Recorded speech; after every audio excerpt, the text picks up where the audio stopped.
Okay, and now I'm going to start recording. Welcome everyone to our finale of our Nisenan speaker series called Reclaiming Cultural Identity in 2020. I am honored to introduce Shelly Covert, who is the Nevada City Rancheria Tribal Council spokesperson, and she's going to talk to you today about the work that they have been doing. So welcome, Shelly. Thank you for being here. Awesome. Hamakani, everybody. Homoyabemi, Nishanana Mimi Wakamni, Lidam Lily Yapemni, Coach Imbakan, Hedidi. So we're coming live today from the Nevada City School of the Arts, where we have been generously gifted our chirp office space, which is, it's a good thing you guys can't see the full background because it's in a shambles right now. We're trying to get it ready for, to actually function as a space for a small culture center. We have the beginnings of our tribal library here, museum artifacts, and our display materials. And hopefully it'll be a place where we can bring the school kids through to give them little brief chunklets of Nisenan history here and be a sharing place. We also have the tribal office that's sort of tucked back in the way. So it's really a space that's doing double, triple, quadruple duty, and a great place to come today because my house is, I didn't realize how tough it is to work from home with the dog always gets its squeak toy. It seems it knows as soon as I go on Zoom, she goes and starts squeaking her little wail that she has. So it's very quiet here. I've got my assistant and support person over here off screen, Ember Amador, who is going to be monitoring the chat for us today. So if you do have any questions, please, feel free to shout out those questions. So like Megan was saying, this is the fourth in a 4-part speaker series that is part of the grant that we got with the Nevada County Library. And bundled within that grant is the speaker series. I hope that you have been able to make it out to the other 3. We had our linguist and friend, Dr. Sherry Tatch, where she presented about the Nisenan-language and the mapping of Native California, which she is extremely knowledgeable and an expert in her field. She also is very knowledgeable about California Native culture. And we work with her closely in a lot of the cultural revitalization work that we do, not just with the language, but with where we are, where those old town sites are, what the old names were, which is really important to get some of those names back on the landscape. And then today, what I thought I would focus my last piece on is our trip to Russia. And I think a lot of people may have known that we went to Russia, but we really haven't had the time and space with, we have so much great work going on, which is a good thing to say, I suppose, when you're too busy in a good way. We really haven't presented about the trip to Russia, why it happened, what our goals were. It was a big deal for me. I'm such a homebody, being born and raised in Grass Valley, the tribe never having left our homelands here. Maybe a little boring to some people, but going to Russia was quite a big deal. It was a literal leap, very far from home, very far from our homelands. But the reason that we went was because, there was Russian occupation here. Which a lot of people know. I guess if you study California and American history, you may know the Russian presence here. I actually did not know that. I think the first time it came to my knowledge was I noticed in a lot of our burials, there are beads. Our people were a cremating society. And so you would see in these cremation sites, these beautiful glass beads. And it was again Dr. Tatch who had said those are Russian trade beads. And, I'm like, whoa, there were Russian people in Grass Valley. How does that happen? And then learning about the forts that they had up and down the coast and their presence in Alaska, and how they came down and traded inland with the California Native American people. And so that was my first knowledge of that. And then I have a lot of just oral history stories, that, a lot of times we're told that oral history are just stories and that they can change over time. But when you're talking about a oral-based society that has always been that way, oral history it's not like the telephone game. It is mimicking and memorization so that you can be exact when you are retelling something to someone, so that it doesn't change, so that you don't lose the facts along the way, like the telephone game. You don't lose pieces of information and it comes out real funny 2 or 3 generations down the road. It's really exact. And so what remained in the oral history were these stories that some of our sacred regalia, especially the kuksu, which is the men's secret and sacred society. They would dance and do ceremony in this full raven feather. If you've seen Addams Family, it's like Cousin It, where it's just completely covered. I hope that's not too disrespectful to use that analogy, but they're literally covered from head to foot in feather. And most of these items are not in society today. And we don't have these dancing items that are being used in our specific culture. I've heard that some of the tribes toward the coast are doing kuksu again and the big head dances, and that some of these things may remain with them and their families. And that was very exciting for me to know. And then my friend Tanya Harrison, my friend and cousin, she was going to school in Hawaii and seeking her master's degree. And as part of that, she had an internship in Washington, D.C. And we had gone for the National Breath of Life, where they bring together people who are working on endangered languages. And if you know or have seen me speak before, I always joke about it, that they say our language was extinct, that our people from here are extinct. And that's why I'm always so excited to share songs and to introduce myself in language to prove that that is not true. We actually got the classification of the Nisenan-language lifted from an extinct language up to what they call a sleeping language, that there is access to the language, but it's just maybe not being used in community the way it will be again one day soon, I hope. So as we were at Breath of Life in Washington, D.C., we had connections with the different museums and storage houses out there that hold California Native artifacts and linguistic materials, ethnologies, and we were able to go back and look at the baskets and see some of the incredible artifacts that I struggle with the word artifact because it makes it feel like a thing that's, on a shelf all wrapped up that nobody can see or touch, which I guess is much of the culture is living that way today. But these to us are living things, So we went to the Smithsonian and we were able to see the first time I had been in the presence of a kuksu cloak. And it's partial, it's damaged. It also has the headpiece, though they weren't being stored together. But I was able to see that piece when I was there, had some real true experiences and connecting with those, their spirit beings. We truly believe they're still alive when they're done being in service to the community. They're supposed to be put to rest just like a person is.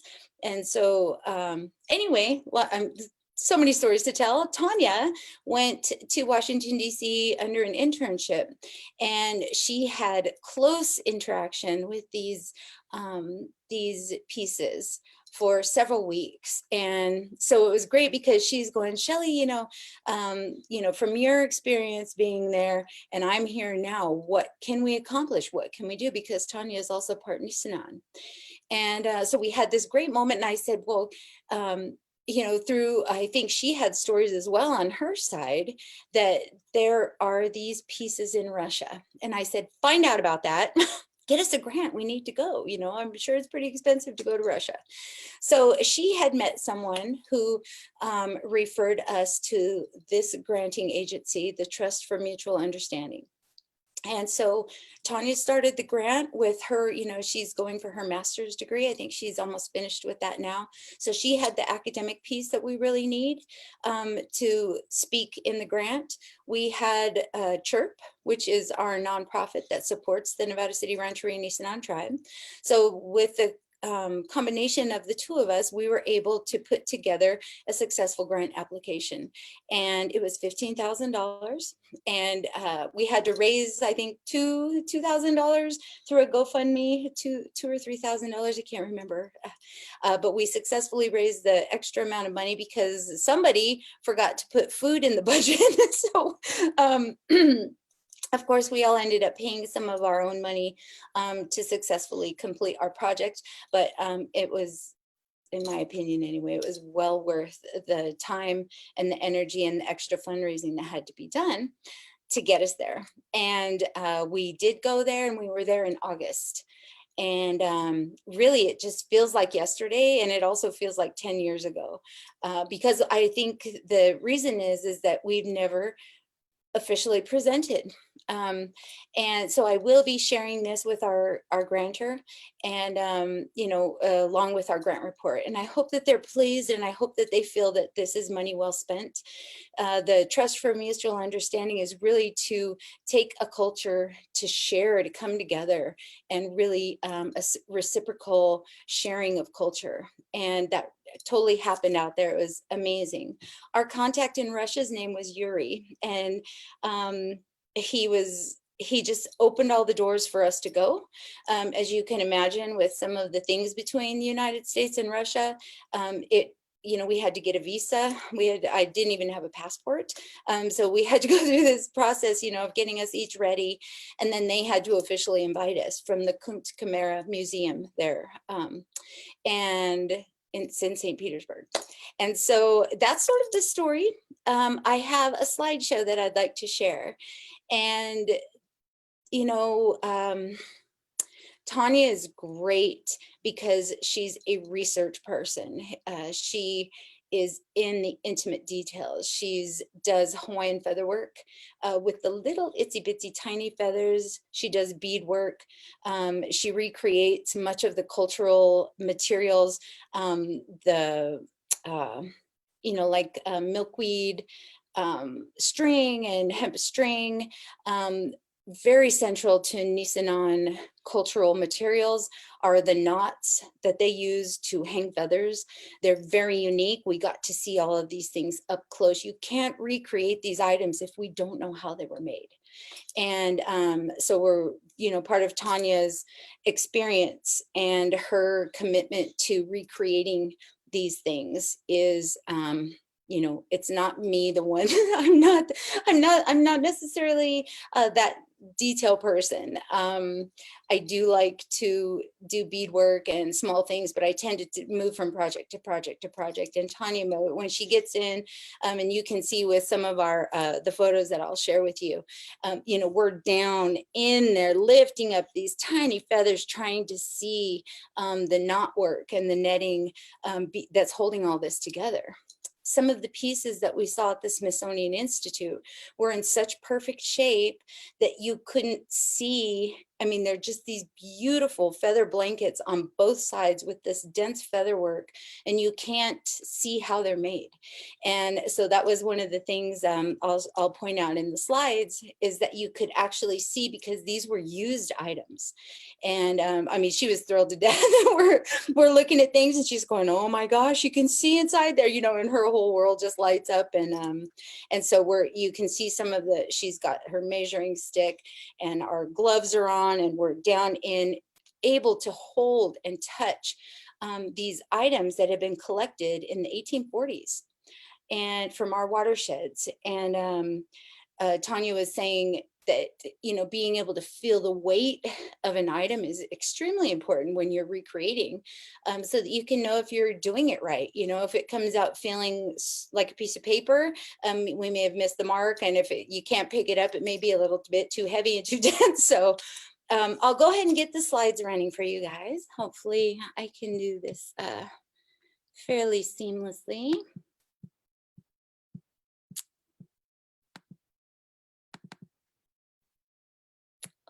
Oh my gosh, I think it worked. I don't know if there's a way to make this full screen so you don't have to see the sides, Elle. Oh, down here maybe.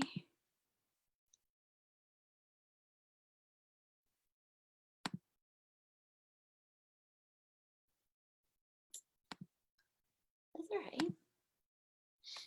Yay. All right. Okay, so is everybody seeing that? Can you see my screen? Okay, great.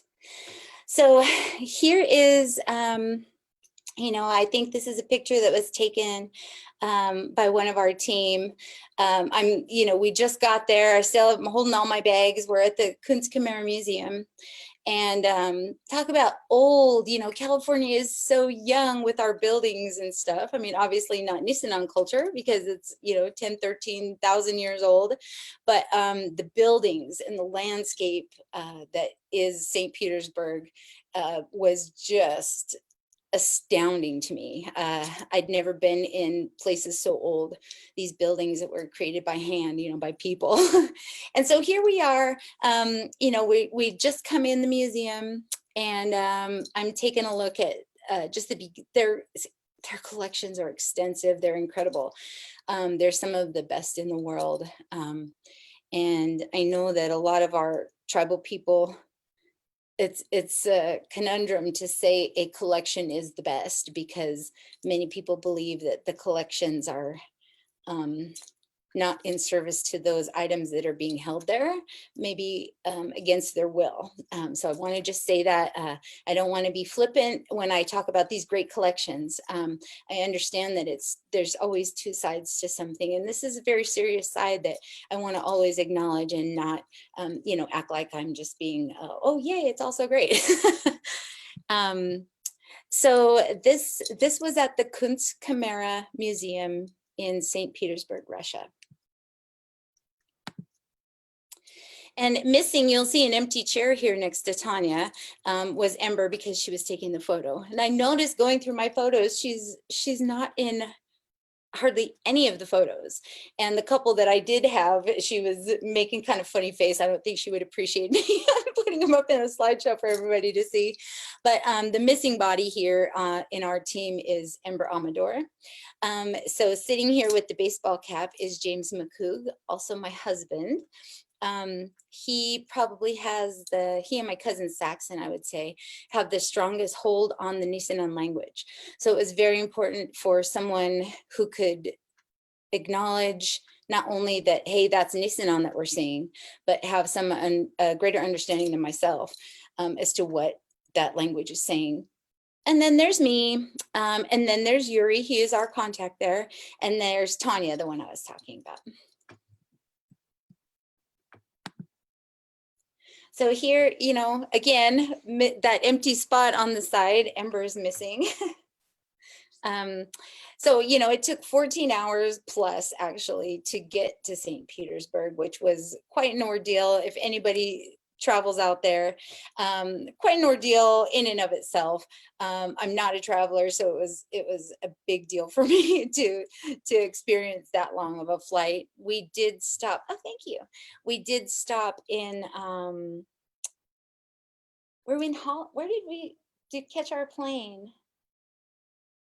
Amsterdam. No, was it Amsterdam? Darn it. Tanya would know, but she can't speak. Tanya, if you can type it, would you? Can you hear me? Oh, I can hear you. Yeah, I went to Finland. Finland, thank you. All right. So thank you, Tanya. Hi. So, you know, here's some of the architecture. Amazing, just, you know, mind-blowing for me again, but so is Sacramento. Here's just some of the beauty of St. Petersburg.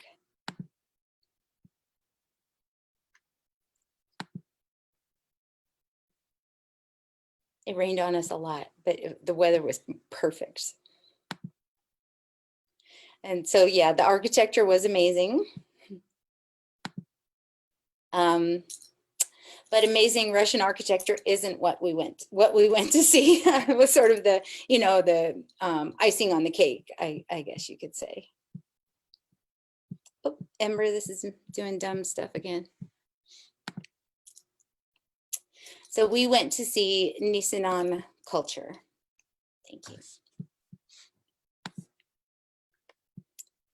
And so Russia collected, like I've already told you guys this. So in the mid 1800s, a lot of California Indian culture was collected by the Russian people.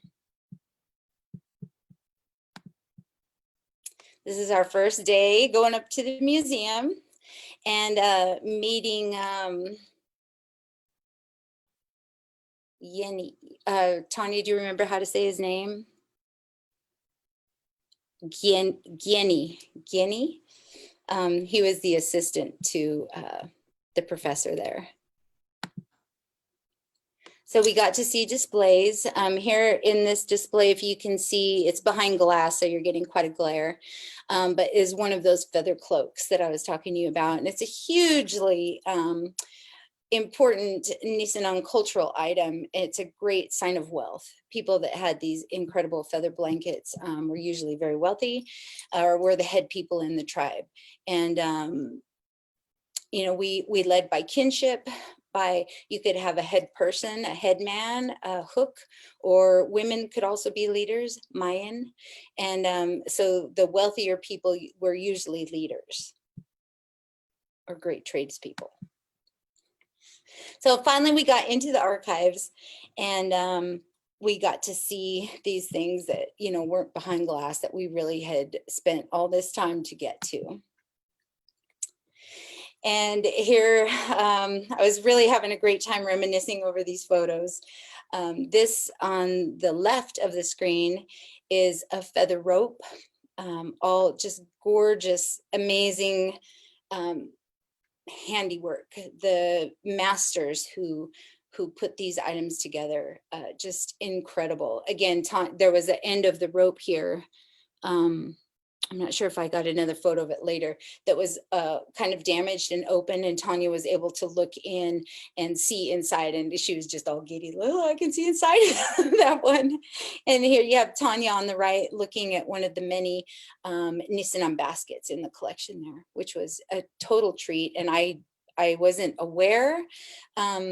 I mean, I had the catalog of inventory that they had, but a lot of it was in Russian, which wasn't very helpful for me.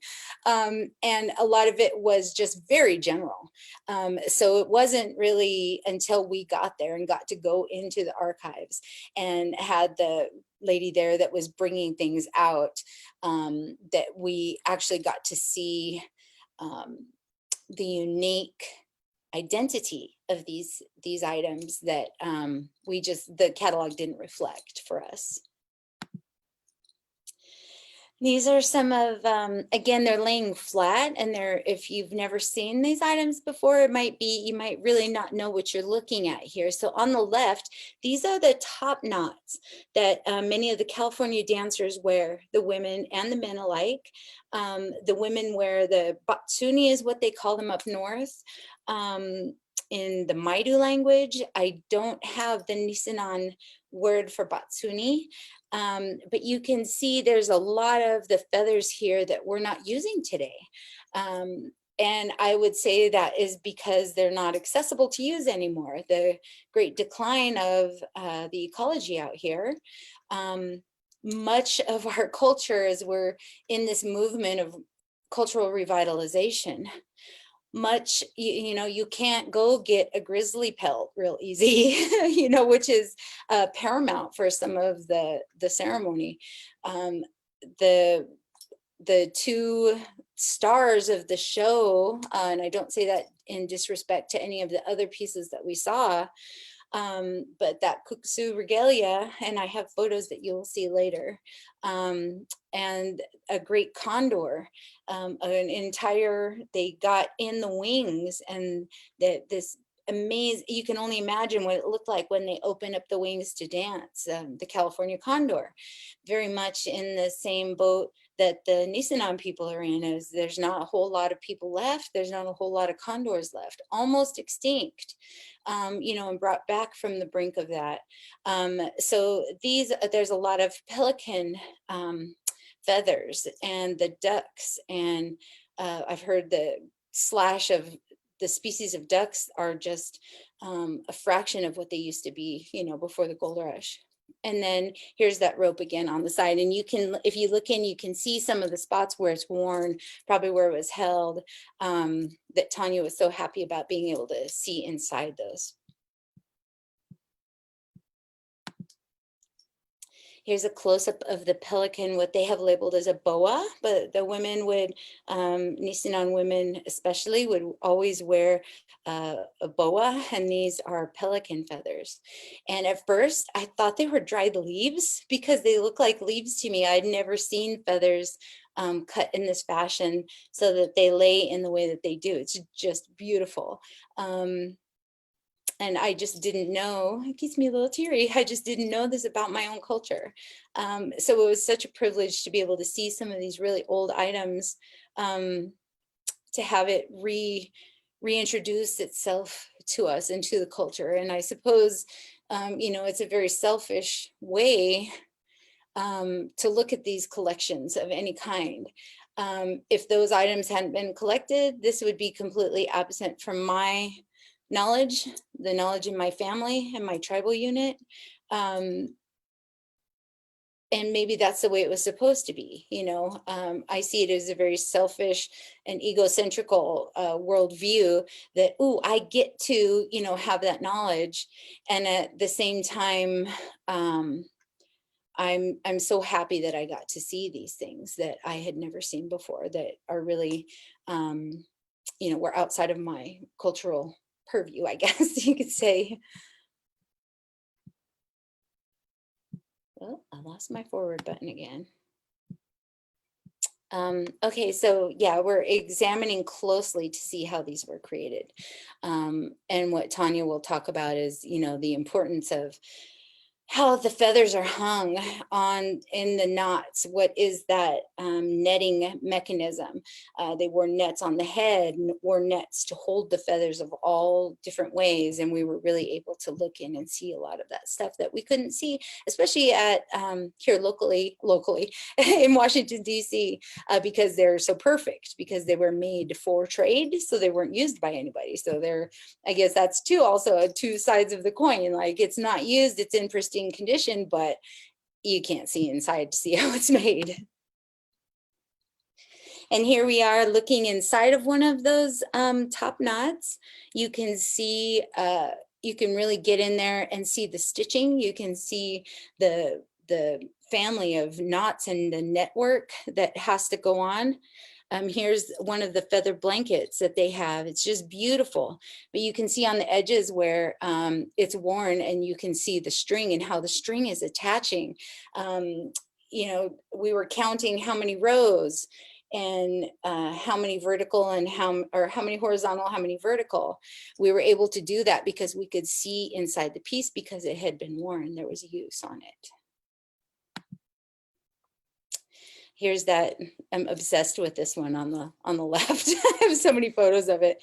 We were looking in the end, and you can see the netting underneath. And so Tanya, you know, we were taking pictures. Tanya was measuring because she really wants to do sample recreations for us so we can start getting these items back into use.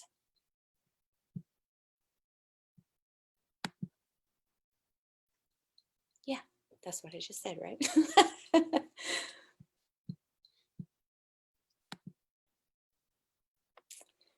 Just some, you know, the room we were in there, the examination room, was really like somebody's office.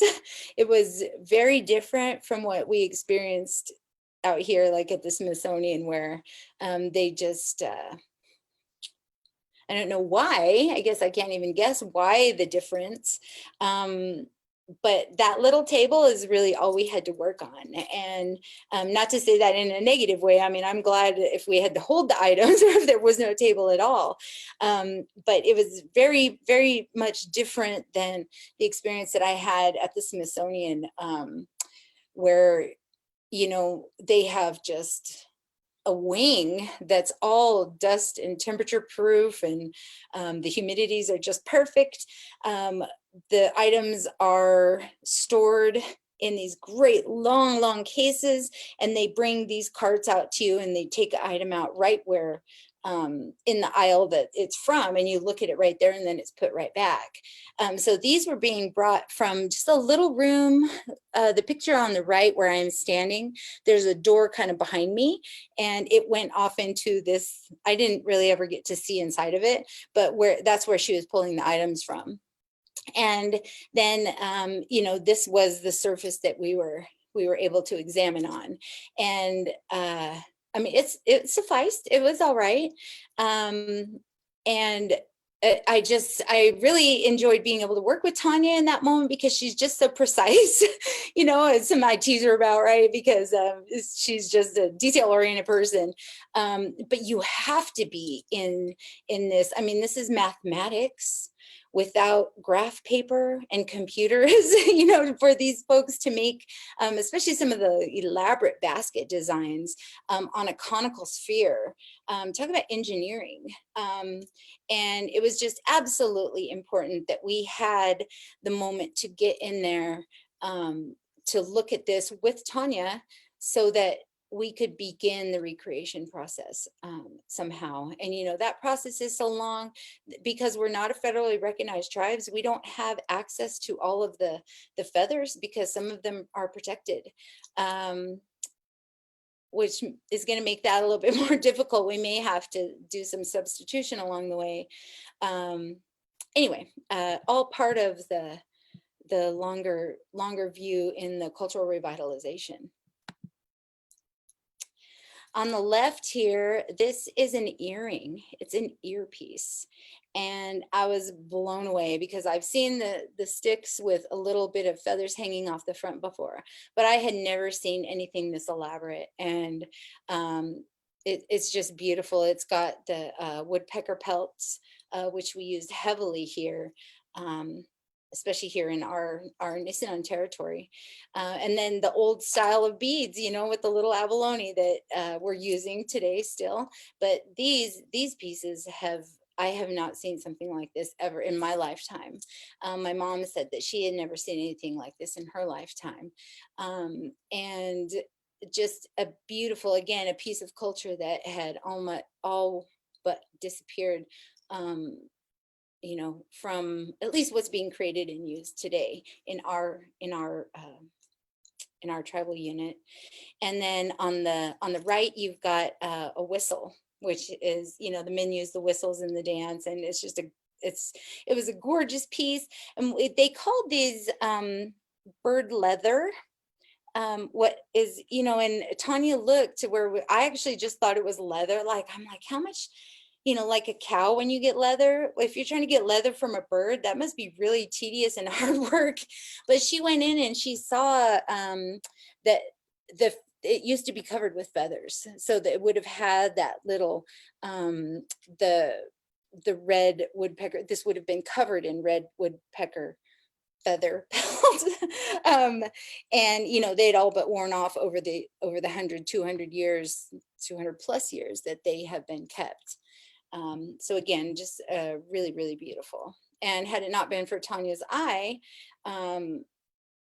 it's a good capture in this photo on the left, but you don't see, I don't see any feathers on the photo on the right. So had I gone out to recreate this tomorrow, I probably would have plucked all the feathers. I would have made bird leather, not knowing that it should be and was at one time covered in that gorgeous bright red. So again, Tanya's eye and her attention to detail is paramount in doing any of this work. There she is, the master at work, holding up a piece, trying to figure out how in the heck these things are put together. And then on the right, we're looking at a mat that was just, I don't know if you can see the detail, incredible detail. So we measured that. We were able to look at the different weaving that was used to make that mat. And that would have been used in anybody's house for sitting on outside.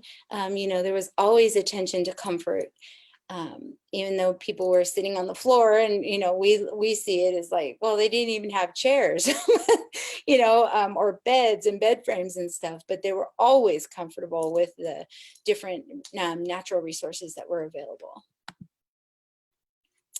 And this is another time, Ember, again, not in the photo, but, we're standing there taking a look at some of the incredible things that they have there at the Kunstkamera.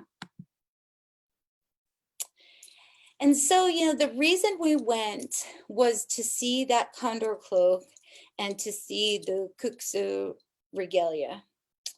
And we missed the guy. You know how it always goes, right? The guy who had the key left on vacation the day before we got there, and he got back the day after we left. So unfortunately, we were not able to open the case and get inside to fully inspect these items that were kind of, I don't want to say they were the reason we went, but everything that we saw was so incredibly important that I didn't even know it was existed and was going to be there in the way that it was. So and then I'm also very much I believe that there are reasons for things, maybe these are men's regalia items. Back in the day, Tanya and I, even though we're Nisenan, we wouldn't have been in close contact with these items. And I did worry about that a little bit. That's one of the reasons, when James was there, he knew the language. The first thing he did is I said, you have to go in and talk to these items in language, and you need to introduce them to us as women, and make sure it's okay that we even come in contact with them. Because you could call it bad medicine or unlucky or just breaking protocol, but there are reasons why maybe we shouldn't have been up in there touching it all and examining it, in the way that we wanted to. So I was fine that there was no key. I'm like, of course they're not. I'm not surprised at all. I really wasn't surprised. But here they are. And, they are widely photoed. They're widely publicized. They are on the back cover of the Kunstkamera's collection book. It's a big, gorgeous tabletop book, hardcover, beautiful, which we were gifted one in English, which I thought was really awesome. But these are some of their prized beings in their collection. And I normally wouldn't have taken a photo, especially to share. I did ask permission, and I truly felt, that these items were asleep. This is in a main thoroughfare, like people walk up to them and around them when people are coming through. I guess their big times is in the summer when they have a lot of traffic coming through there.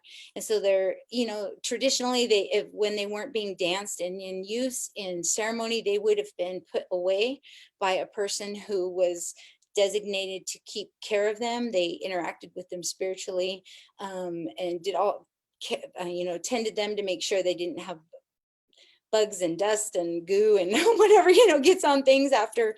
But they're just standing there. One of the things that we were able to do with Tanya in her internship in Washington, D.C. was, these,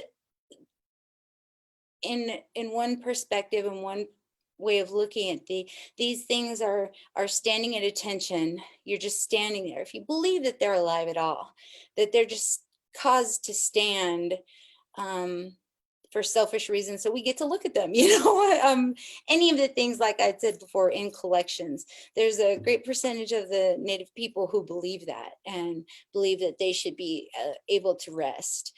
But when Tanya was in her internship, she was able to, I said, the thing needs to lay down, and she worked her magic out there, and they were worried that it was going to fall apart coming off of that form, that it's standing on. And they were able to make a bed for it in one of the big, like, map drawers, I guess, Tanya, so that it was laying and not standing up like that at all times. And that felt good to me. It felt like we were giving back after taking, trying to see how it's made and, oh, what's that feather and how's that hang, that we actually were able to return favor and let it lay, at least, even though it's still, like held captive, or if you want to put it that way. And I know a lot of people don't believe that, and that there's the other side of the coin, that, hey, if it wasn't there, you guys wouldn't have been able to see it, and all the generations below you would never get to see it. So, I'm sure everybody has their own opinion and own views on that topic. And here's a little bit closer up.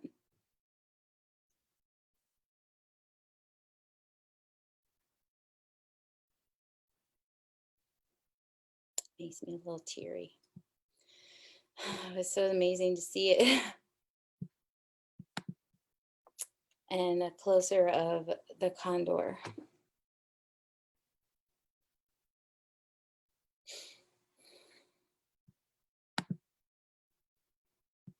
Oh, I'm missing a slide. Did I skip it? Hey, Elle, can you help me? Oh, there's a back button. Oh, I guess I'm not. Maybe I'm just crazy. Anyway, those are, I guess that's it. That is, for the slideshow, that was, can you unshare my screen now and put me back on view? Sorry. Awesome. All right. So, I want to be conscientious of the time here. How are we doing on time now? Okay, great. I did want to talk about, CHIRP is our nonprofit, the California Heritage Indigenous Research Project. If many of you have seen me speak, I hate preaching to the choir or, being redundant and telling people things that they already know.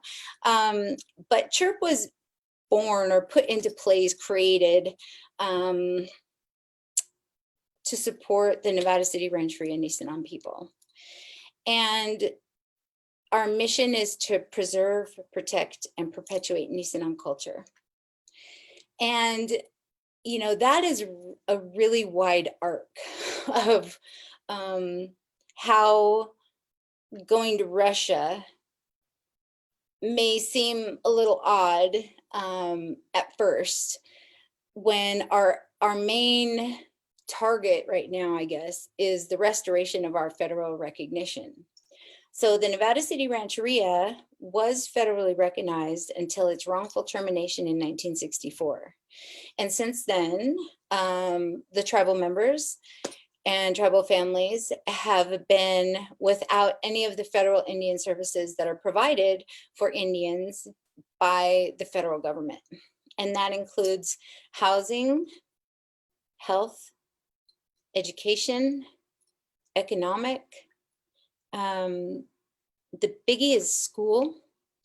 You know, given the opportunity to go and get educated, to bring those skills back to your tribe, and then help them progress, is paramount. I mean, I can't really even say that's more important than housing. When you have a very poor and vulnerable population, housing, you know, if you don't have a house, you're probably going to get sick faster. And that's the same with the economic development stuff. As I'm learning to write grants and searching out different granting organizations, I look at the things that are only for federally recognized tribes, and it is, I mean, it's mind-blowing, especially right now during the coronavirus. Tribes have access to the non-competitive federal grants that are, I mean, would be life-changing for us in this moment right now. And we do not have access to that. So we are, I've never thought about it this way. We're thrown into the competitive pot with all of our other local charitable organizations. And I know that we all have different missions, but at the same time, you know, we're a small community, and I'm so conscientious of, I don't want to take grant monies from, you know, Hospitality House, or I don't want to double write for a grant that one of our great environmental organizations is writing for. I'm very conscientious about that, and it doesn't feel okay to me, especially because we're sort of the newer one on the block, the newer organization. And, you know, I look at those federal funds. Some of them you are competitive against other tribes throughout the nation. But in moments like this, in a time of crisis, they are non-competitive grants, and they're hundreds of thousands of dollars. And I think what hundreds of thousands of dollars would do for the Nisenan people right now, and it's just, it's incredible. So fighting for that restoration of our federal recognition is, it's everything. It's so important. And I know I've heard from other tribal leaders from other federally recognized tribes that, you know, they laugh and they say, you know, young Pawin, if you, you know, it's not a magic stick. Federal recognition doesn't fix everything. The health care sucks sometimes, you know, and the reservations are really poor. And I'm like, but at least it's something. When you're coming out of complete erasure, with nothing, no net, no, I mean, there's no support system there whatsoever. So, you know, CHIRP really was created for that. And so I know when we were writing for the Russia grant and talking about going to Russia, it seemed like maybe pulling us off task a little bit, or like, aren't you supposed to be trying to get recognized? Or, you know, shouldn't you be doing you know, curriculum with the local schools? I thought you were getting your culture center together. Or what about your archives you keep talking about? But it gave me such an incredible perspective going to Russia. And I talk things a lot. I can say, as we do cultural revitalization, and you can't just go kill 1,000 woodpeckers because we want to, you know, have dance belts for all the girls, or yeah, well, you know, eagles are endangered. We're not federally recognized. A, if we have them, we're going to get put in jail because it's illegal. And B, again, there aren't so many that you can just go take freely from a population that's huge and sustainable. And with most of the other animals, the wolf, I mean, even the beavers and the river otters that were just in such abundance here, they're not here now. And I say that a lot. I say that the the environment suffered as the Nisenan people suffered. There's so much that isn't there now that was. I have a little window, a little glimpse. Oh, great. But for me to go and see these regalia items that I'd never seen before and that I probably couldn't recreate tomorrow if I wanted to, because some of those animals just, they're not stable. You can't just go take from their populations.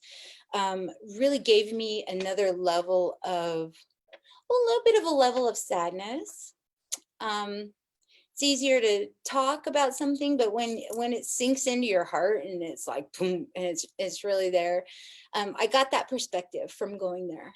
I got that perspective saying we had to fly all the way to flipping Russia, you know, to see something that should be in our communities, you know. It was really impactful for me. And I'm not a bitter person. I'm not out there blaming anything, but it gave me a perspective that I really didn't have before. And well, again, it might have felt a little off task, like, oh, wouldn't it be cool? We get to fly, right? And go to Russia and all this stuff. It really came in and then recalibrated the rest of my work in a way. I think it made it even just a little more serious than it was before. I know we have a hard time fundraising. It's like, well, we don't want to ask for money. Everybody, you know, there's not a lot of people out there who are just doing great, who have tons of money to throw around. Which also gave me perspective to, yeah, the government, there's Indian programs there that we should have access to. We did have access to. We're one of the 3 federally terminated tribes in California that have not been restored out of 44. There's only 3 congressionally terminated tribes that have yet to be restored. And that is not right. It's not okay. And so with all these conversations comes also the lesson of social justice. What is injustice? What is environmental injustice? All these things that I just didn't have the perspective to know. Maybe I knew it in words, and I know that it's not fair, but I really just didn't get the depth of it. And having to go to Russia and like see things written there about us in a way that's like, oh, lo, the poor Indian, you know, and it's like, wow, it's huge. And it's a very, very serious perspective as we continue to lose tribal members, you know, because they're sick and they don't have enough to not be sick sometimes. Okay, good. So I got a question. Someone's asking about the name, right? I've totally diverted from the topic and the name. So from the bottom of the lake, that is literally another thing that took me a lot of years to understand. It took me getting older. There's so much family history to take in. And as I do this work, and I read more, you know, dissertations or cultural pieces that academic folks have written that are talking about us, you know, and trying to pair them, because they don't always pair together with my traditional knowledge.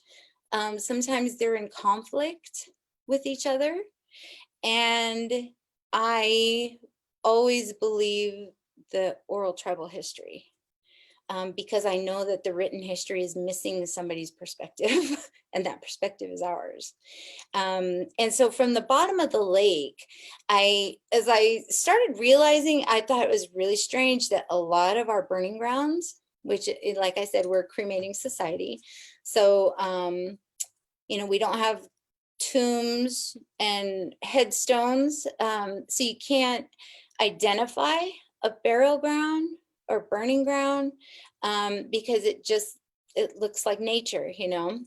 And as I was curious about our burning grounds and how the ceremonies around burning, sorry, don't mean to speak disrespectfully, or but around the burning of a person and all the protocol and all the culture that goes around that moment, I was really obsessed with that when I was younger. And so a lot of my questioning to my grandpa went toward that, because it was outlawed in, 1860. I think they outlawed the burning of the people. Also outlawed the burning of the land, which we were traditional burners. You burn the ground, so it kept the bugs away and kept the plants pliable and delicious. So I started seeing that a lot of our old burial grounds and burning grounds were under reservoirs. And at first I thought it was like some crazy conspiracy. I'm like, isn't it weird that all the old places are underwater? Is that some kind of tactic or something that was used? I don't know. And I met a person, a docent at the Firehouse No. 1 Museum in Nevada City. Oh my gosh, it's May. I think I docent this Friday. Wow, glad we're all here for me to remember that. Oh my goodness, that made my cheeks red. And I spoke with someone, we were having a conversation. He'd come into the museum and we were talking about culture and the Nisenan people and everything. And I'd mentioned this, like, is this some conspiracy? And he said, well, actually, it's probably a horrible coincidence, because the confluence there, the natural coming together of land that would be an obvious place to put a dam, probably backed up seasonally and was just naturally rich, which is why the people would put their towns there, or maybe why, the burning ground was usually adjacent to the town that was there. And so I was like, okay, all right, well, I'm okay with that explanation. And then trying to, for me, it was always somebody else's tribal families who were in file cabinets at a museum or a university somewhere.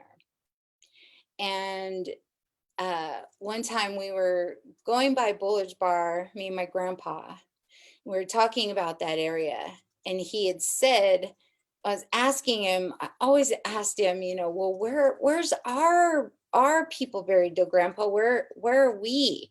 And he said, well, they used to be there.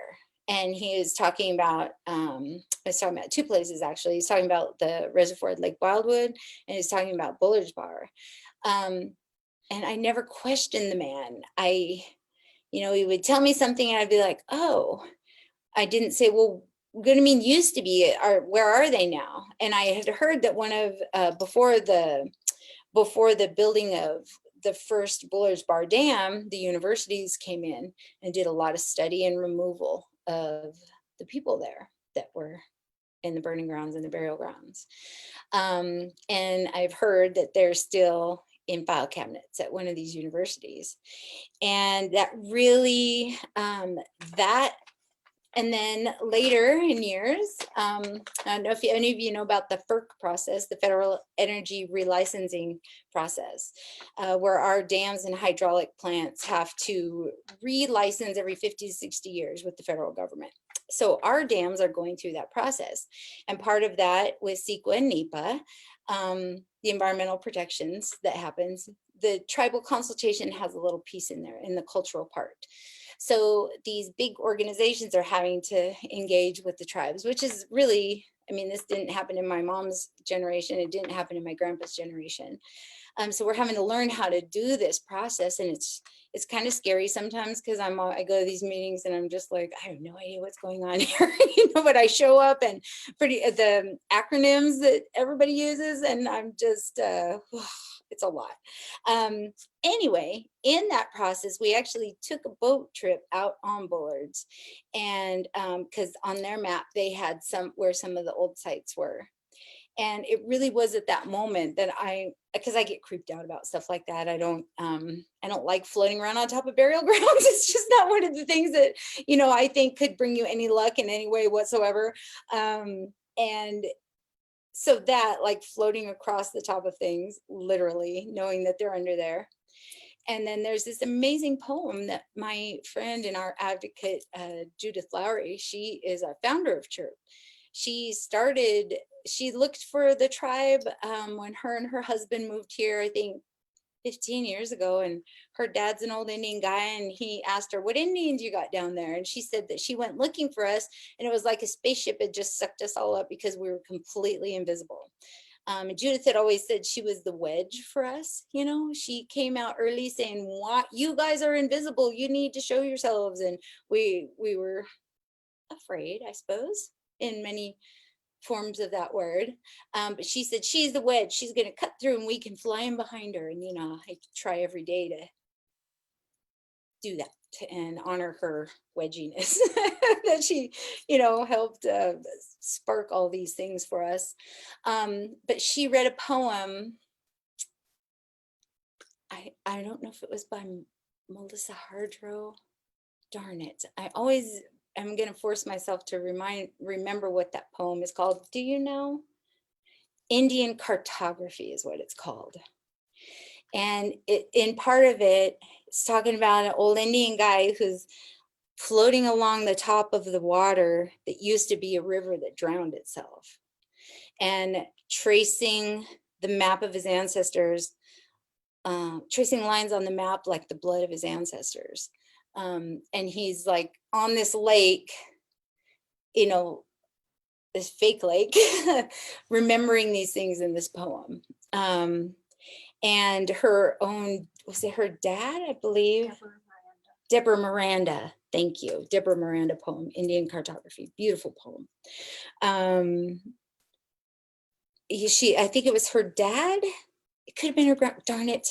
I hate it when I don't get details right. But they up at Lake Amador, he had broken his arm because he fell off his horse riding across this big, gorgeous meadow that then became underneath the lake, of course. So that bottom of the lake, you know, it keeps coming up over and over again. And this water issue, of course. When the Centennial Dam topic happens, you know, there are burial grounds that could be inundated there.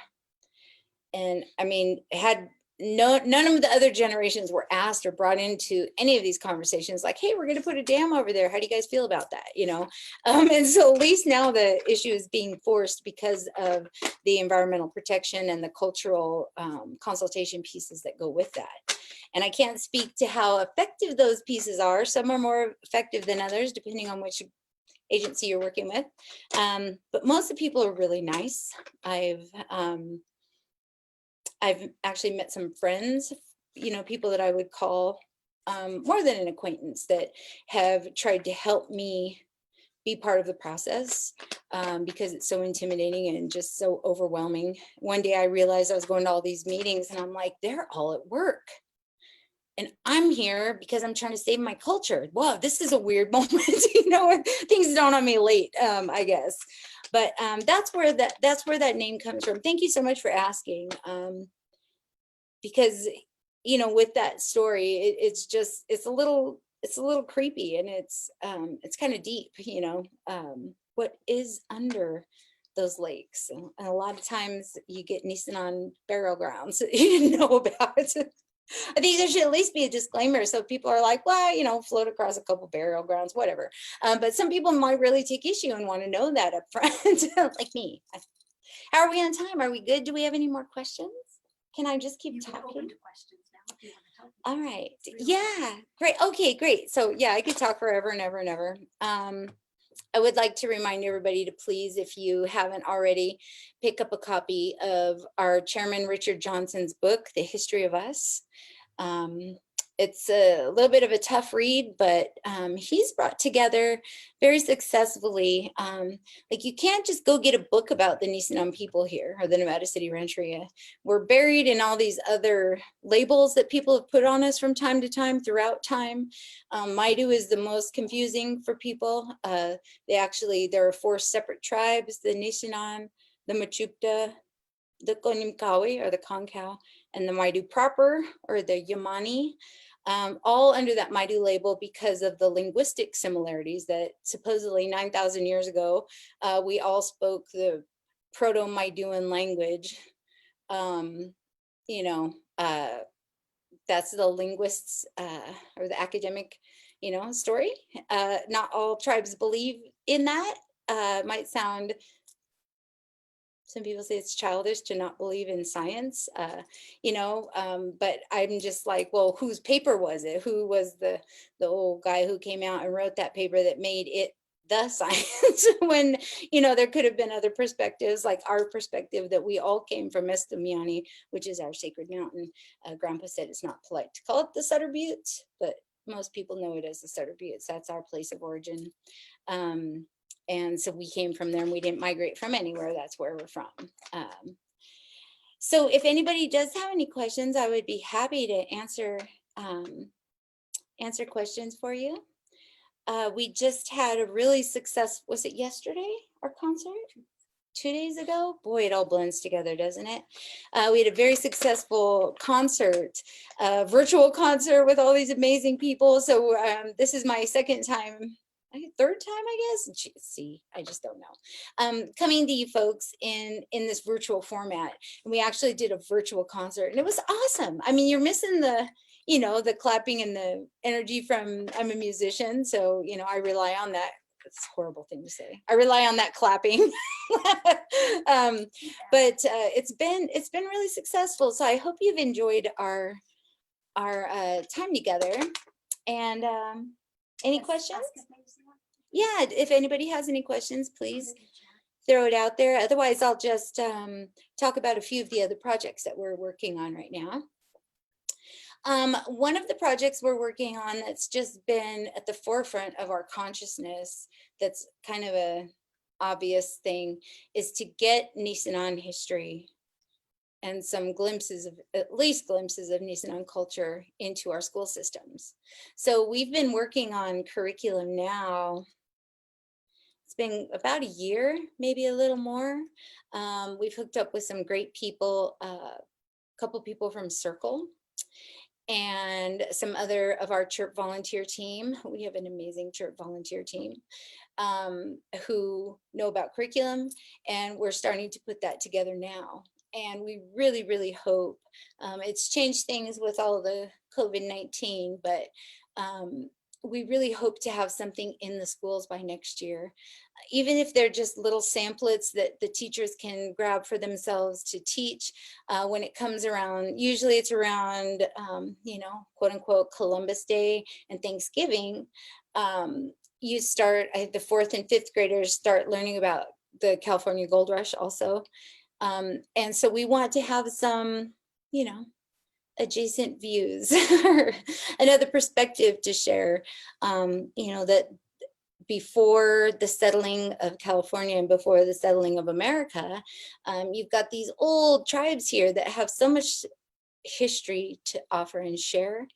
And again, it's not their, it's another one of those flip side of the coin. You can't, it shouldn't be the tribe's job only to tell the real histories of what happened in some of these places. And it's a little bit of an extra burden to do that. But again, I take it on with enthusiasm. I'm lucky to have such great team members with me that make the work not feel like work. There's a lot of support there, because it gets a little tenuous sometimes. Talking about is like, how do you teach children about the ugliness of some of this stuff? I struggle with that sometimes, because I mean, you can put flowers and stick stuff to it, but no matter how you look at it, most of it was really ugly for the native folks. And finding a good way to talk about that and share that history with children, especially when we haven't fully done it with the adults yet, is a little scary for me. So I feel like we're always riding a really safe line that's, I want to tell the truth, but I don't want to scare anybody, and I don't want to make anybody feel, like they're being persecuted for the past. Because that's just not a good place to go. Let's just get on the same page as like, yes, that actually did happen. And let's not fight about that, because it's a fact. and find a way to move together from that. CHIRP is just that we've got a lot of projects in the work. We're obviously doing this library grant with the Nevada County Library. The speaker series is just part. of what we're fulfilling with the grant. I don't know if any of you came out to our third speaker series where we showed the book Anita Ope, which is the story of my grandma when she was a little girl and her interaction with her dream time and the spirit animals. And it was the spirit of the animals who used to be great and present in this landscape: the condor, the grizzly, the eel, the salmon, and several other characters that come in and dance with her at the fire. And we're just we're trying to get this picture book printed. Again, we've gotten a little extension because of the COVID situation that we're all in, and getting those books into the hands of fourth graders in Nevada County. So that's in the works. Another piece of that is we have, in the last grant that we did with the library, we put together a digital kiosk, an iCell it's called. And if any of you have been to Heritage Day, you may have seen the iCell or been able to interact with it. But you literally have to be in front of the iCell to experience the data that's in it. And so we're taking that information and it's getting uploaded onto the Nevada County website. So it will be accessible to a larger population, and that is really exciting. And then we're also upgrading, we did a Nisenan territorial map, and it's just static and two-dimensional. And so we're taking that and we're turning it into GIS, and we're making a story map to go along with it, so that we'll have a couple points on the map, hopefully a few points on the map, where we can click on a town site and you can see the original Nisenan name, maybe some of the families associated with it, and the different plants that may still be growing at some of these spots, where it is today and that kind of thing. So it's been, the library grant's been pretty great. We're also fulfilling another grant from our grant partners, Sierra Health Foundation. And it's an advocacy grant to put together the advocacy plan, the plan of attack, I guess you could say. That's a terrible word, but the plan of the course of action, that's better, for our federal recognition. What are the steps in that process? We still need help. I'm continuously looking for somebody who has federal legislative knowledge. It doesn't have to be specific about Indian politics and Indian policy and Indian legislation. We just really need somebody. I'm hoping there's somebody out there who can say, whatever you do, don't do that. If there's one or two things, like whatever, that's the long way around, don't go that way. We just could use a little support and advice. I've got a few people who do California legislation that have helped, but everybody keeps telling me they're quite different scenarios, like California, obviously, and the feds. So we've got that in place. Of course, we just had a big fundraiser. And then we've got two other events coming up. Our big Cultural Day and Community Day is Nisenan Heritage Day, which is the first Saturday in November. And that is in partnership with Sierra College, Nevada County campus. And it's a great time to come out and see our native artisans, to hear a lot of the speakers. We do bring people like Dr. Sherry Tatchin, Susan Hanks from the California Library. She was the tribal liaison in the library programs. She was actually instrumental in the first library grant we got together with Nevada County. She kind of brought us together with the funds to make that first one happen, of course, with our Nevada County librarians. And it's just a really good place to come. And usually we have the Indian dancers who come, Nisenan dancers or Miwok. And so you get to see some culture, hear some great talks, and have some Indian tacos. We have a church taco tent that the family runs and makes some really delicious tacos. And then in September, we have a farm to table dinner event. That's September 23rd. That's happening at the Miners Foundry this year. And it's a really good way to come together and have some good food, support the tribe, support Chirp, and have a few presentations. And then we've got Lila June and Mom Muse coming again. They haven't come yet because we had to be postponed because of the COVID. They were supposed to be here on 4/4 and then rescheduled to July 25th. But now the next date is September 12th at the will be the newly opened Center for the Arts. And so there'll be Lila June and Mom Muse.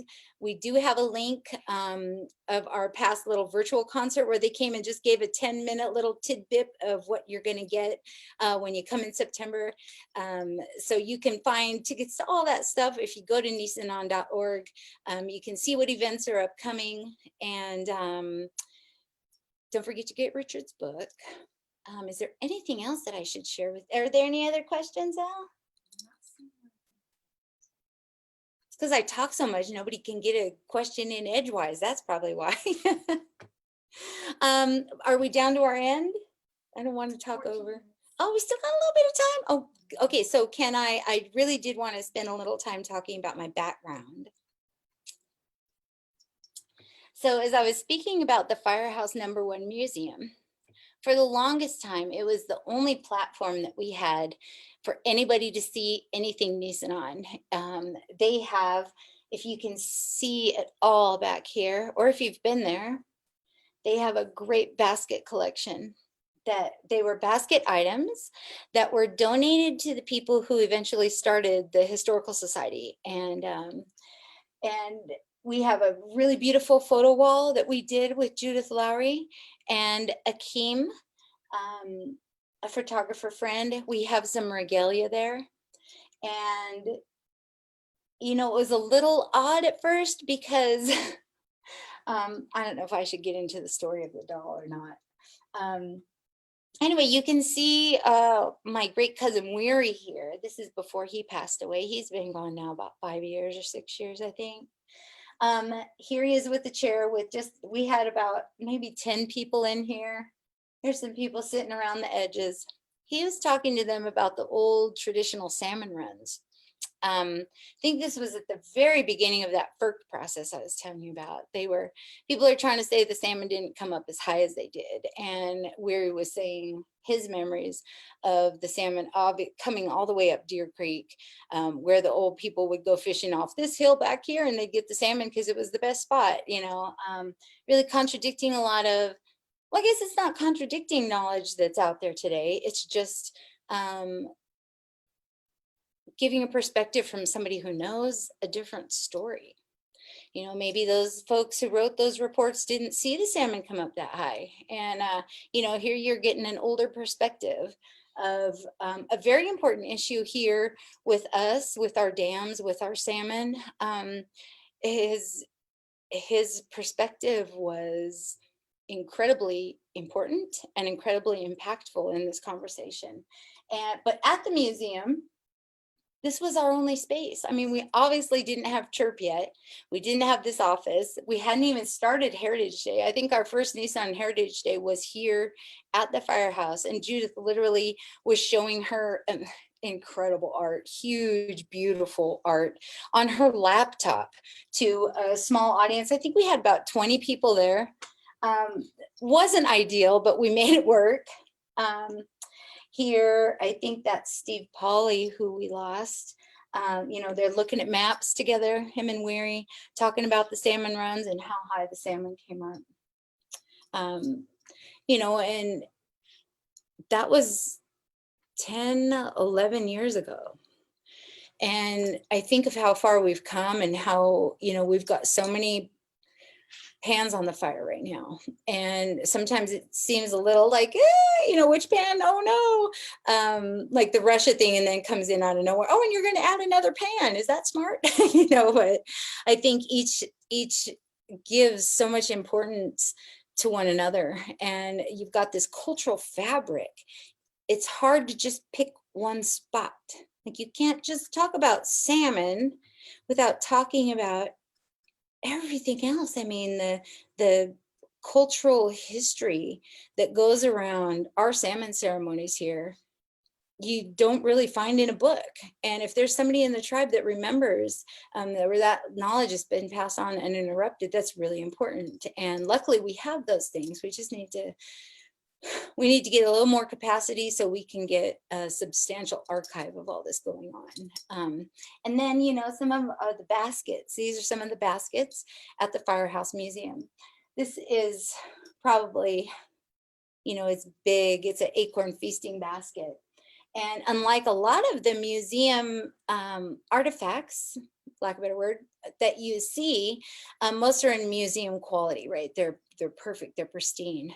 Well, most of our baskets are heavily used, which is a real joy for a lot of the weavers who come, because much like Tanya, when we were looking at those feather blankets, you know, you don't really get to see inside the creation of something like that unless there's some wear to it. They're so incredibly made that you can't see inside. And so in our acorn basket, I don't know if you can see in this photo, but there's a lot of native patchwork that's gone on, because acorn is very heavy, and they would have see that lighter colored line? I think you guys can see that, yeah. Where they put a rope up around it so that the men could hold, usually 2 or 4 men could hold the rope and carry it, because it's so heavy and so dense. And so the bottom always wants to fall out because it's so heavy. And of course, they cook the acorn right in the baskets. So, but you've got this native patchwork from a long time ago, so that weavers today can look at these and say, oh, that's how they did it. Okay, we're having that issue too. And, either they're making their own creative ways to solve the issues, or they can look at something like any one of these baskets are all heavily used. This one over here is pretty pristine, and I think it was made for trade, because it is a little bit different shape and a little newer than the rest of them. I know we have, the firehouse. I like to come back to it because not only was it our first voice, but our partnership that we have with the Nevada County Historical Society and the Firehouse Museum, it was the first. There was a lot of misunderstanding about who was from here and who wasn't. Who are the Nisenan? I thought you guys were Maidu. Who are you folks? We've never seen you before. Where did you come from? There was a lot of that conversation early on, and the firehouse really was our, it was our home base. It was our only platform. It was our only place where we could come and share out to the community. And now that, we have a big space, and well, some people would kick me for calling it a big space when we need a museum, culture center. Well, we've got this gorgeous space here. I don't want to leave them in the dust. Like, well, thanks, see ya. Which is why I continue to docent there every Friday.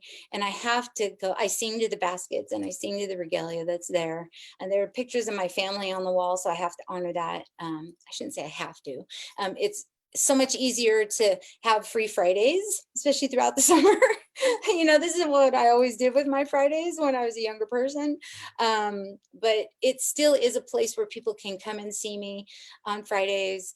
And, the museum is run completely by donations. So, I usually ask people to drop a couple dollars in for the museum, for the lights, and to come and talk about the Nisenan people. It's accessible. It's right there in Nevada City. We rely on the Historical Society because they are the authority, of history in the area. And they've recently come out real strong for us, saying, absolutely, we support your bids for federal recognition. We support you as the Native people here, and we see you, and they've got our back. And, we're moving that conversation to the cities. Our chambers of commerce have come out to stand up for us, which I thought was, you couldn't plan these paths of action. We just happened to have done projects with those people, and they were happy and like, wow, why don't we know about Nisenan culture? You're from here? Well, why isn't that in any of our stuff? And just, I love that excitement, and that just, the most random people you'd think would be associated, come together and have been really strong for us. And I think I'm gonna go ahead and wrap it up because I feel like I'm talking way too much. And it's okay if there's a few minutes open on the end. I don't need to fill every moment with my talking face.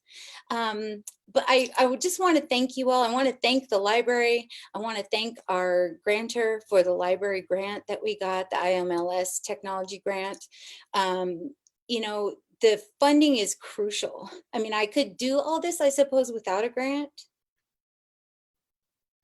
I don't know if I could do this all without a grant. I don't know if that's true or not.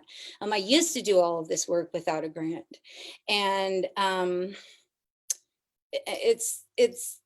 I see, you know, I've got another good 10 years at this speed before I totally burn out, and I need to do it all now. And all the partnerships and the organizations who come forward, everybody who cares to take time to sit and listen to some history and care, you know.